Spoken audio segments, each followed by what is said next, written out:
देख रहे हैं इंडिया न्यूज। मैं हूं आपके साथ रोहित पुनेठा। करीब 3 साल की न्यायिक प्रक्रिया के बाद सुप्रीम कोर्ट ने मान लिया है कि जज लोया की मौत स्वाभाविक थी और मौत मामले की एसआईटी से जांच कराने की कोई जरूरत नहीं है। सुप्रीम कोर्ट ने एसआईटी जांच से जुड़ी सभी याचिकाओं को खारिज कर दिया है और कहा है कि जज लोया की मौत के समय उनके साथ जो 4 साथी जज मौजूद थे, उनके बयान पर संदेह का कोई कारण नहीं बनता है। सुप्रीम कोर्ट ने यह भी कहा कि लगता है कि जो याचिकाएं हैं ये अपने राजनीतिक हित साधने के लिए, अपने पर्सनल हित साधने के लिए दायर की गई लगती है, लेकिन इन याचिकाओं का कोई ठोस आधार नहीं है। इसलिए एसआईटी जांच की जो मांग है इसको खारिज कर दिया गया है। आपको बता दें कि तहसीन पूनावाला समेत कई लोगों ने इस मामले में याचिकाएं दाखिल की थी, जिस पर पहले सुप्रीम कोर्ट सुनवाई के लिए तैयार हो गया था, लेकिन आज सुप्रीम कोर्ट ने साफ तौर पर स्पष्ट कर दिया है कि इस मामले में एसआईटी जांच की कोई भी जरूरत नहीं है, क्योंकि 4 साथी जजों ने जिस तरीके से बयान दिया है उस पर संदेह का कोई भी आधार नहीं बनता है। आपको बता दें कि दिसंबर 2014 में जज लोया अपने एक साथी जज की बेटी की शादी में शामिल होने के लिए गए थे। उसी दौरान उनकी तबीयत बिगड़ी थी, जिसके बाद उनको अस्पताल ले जाया गया, लेकिन वहां पर उनकी मौत हो गई थी। हालांकि बाद में डॉक्टर्स ने भी इस बात की पुष्टि की थी कि जज लोया की मौत हार्ट अटैक से हुई थी, लेकिन बाद में सवाल उठने लगे थे उनकी मौत को लेकर। इस मामले पर इंडिया न्यूज के सीनियर एडिटर राकेश कुमार सिंह ने बीजेपी नेता मुख्तार अब्बास नकवी से बात की है।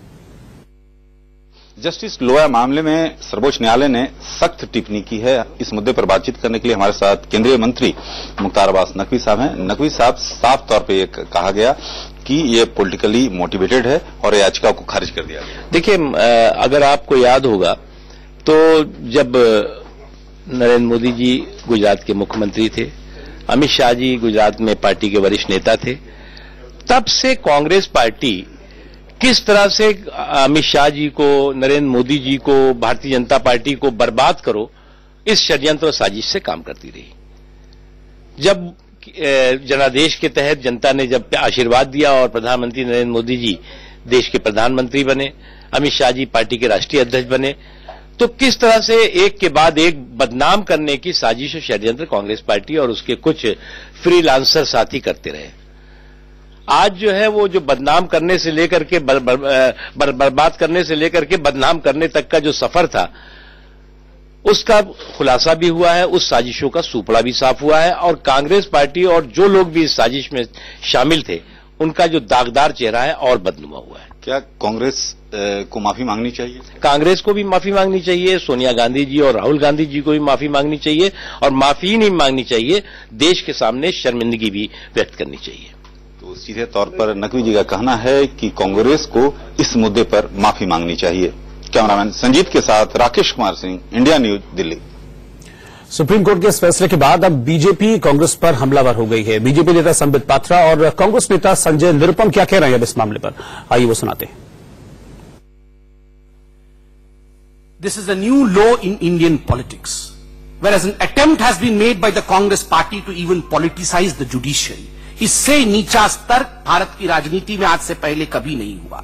भारत के राजनीति में जुडिशरी को सड़क पर खींच के लाने का प्रयास जो कांग्रेस पार्टी ने किया है, उसके लिए राहुल गांधी जी को क्षमा याचना करनी चाहिए और केवल क्षमा याचना नहीं, उन्हें शर्म से उनका सर झुक जाना चाहिए कि इस प्रकार का अटेम्प्ट उन्होंने भारत जैसे महान लोकतंत्र में, भारत जिसकी जुडिशरी इतनी जानी मानी जुडिशरी है, इंडिपेंडेंट जुडिशरी है, प्रसिद्ध जुडिशरी है पूरे विश्व में, उसके खिलाफ ऐसा षड्यंत्र किया है। माननीय उच्चतम न्यायालय के फैसले का हम स्वागत करते हैं। कांग्रेस का षड्यंत्रकारी बर्बर चेहरा एक बार पुनः सामने आया है। कांग्रेस अध्यक्ष श्री राहुल गांधी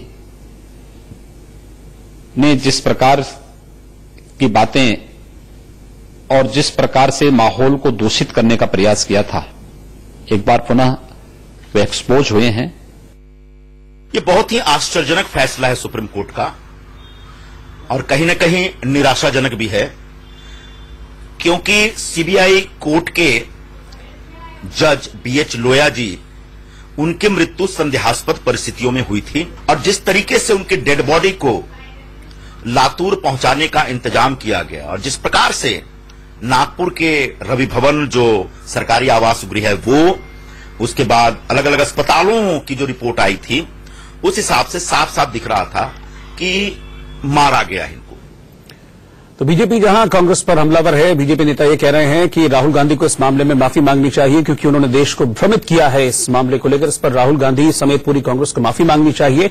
वहीं कांग्रेस की ओर से इस फैसले को लेकर अब सवाल खड़े किए जा रहे हैं। संजय निरुपम ने इस फैसले को लेकर उन्होंने कहा कि निराशा हुई है। आपको बता दें कि अपनी सहकर्मी की बेटी की शादी में गए थे जज लोया। दिसंबर 2014 का ये मामला है, जब शादी के दौरान उनकी तबीयत बिगड़ने के बाद अस्पताल ले जाया गया, जहां पर जज लोया की मौत हो गई थी। इस मौत को सोहराबुद्दीन एनकाउंटर मामले से जोड़ा गया और 12 जनवरी को सुप्रीम कोर्ट के 4 जजों ने भी इस सुनवाई पर सवाल उठाए थे। पहला मौका था जब सुप्रीम कोर्ट के जज पब्लिकली आए थे और इस तरह से सवाल उठाए गए थे। सुनवाई से जस्टिस अरुण मिश्रा ने बाद में खुद को अलग भी कर लिया था।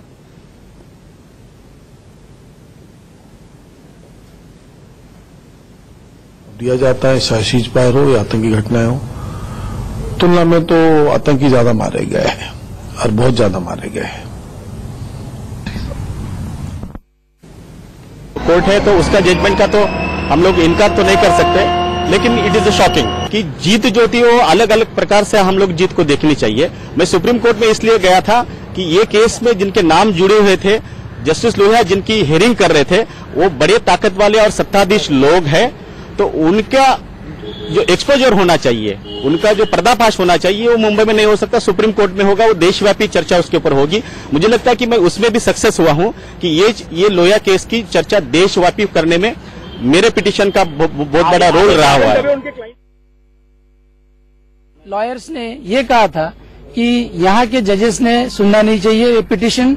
दूसरी बात ये थी कि जो हाईकोर्ट की एडमिनिस्ट्रेटिव कमेटी है, उनके खिलाफ भी किसी ने कहा था कि कंटेम्प्ट इशू किया जाए। किसी ने आगे बढ़ के ये भी कहा था कि जो जजेस साथ में थे उनको क्रॉस एग्जामिनेशन किया जाए। तो कोर्ट ने ये ऑब्जर्व किया है, कंक्लूजन ऐसा निकाला है कि कहीं न कहीं जुडिशरी को बदनाम करने की भी कोशिश की गई है।